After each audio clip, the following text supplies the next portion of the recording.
2018 Lincoln MKT. The 2018 Lincoln MKT finishes near the bottom of our competitive luxury midsize SUV rankings. While there are things to like about this Lincoln, it's getting a bit long in the tooth, and it doesn't measure up to class rivals in many respects. It's certainly not a bad SUV, but calling the Lincoln MKT good might be a stretch. It does some things well, such as providing plenty of cargo space and a smooth ride. It also has spacious first and second row seats and an intuitive infotainment system.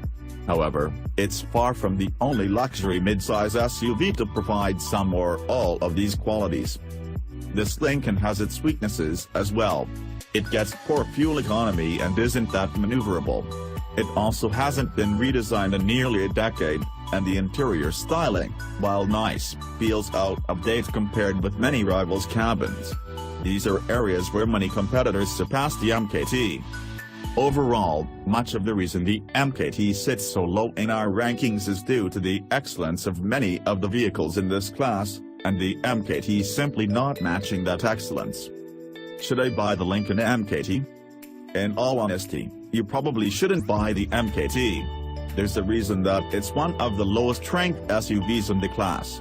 Even if you discount the priciest luxury midsize SUVs, most of which fare much better than the MKT in class rankings, you can find competitors to rival this Lincoln. The Infiniti QX70 is much more athletic, and the Acura MDX and Lexus RX 350 are all-around better vehicles. All three of these rivals are within $2,500 of the MKT's starting price, and the Lexus actually costs less. In a vacuum, the Lincoln MKT may be worth buying.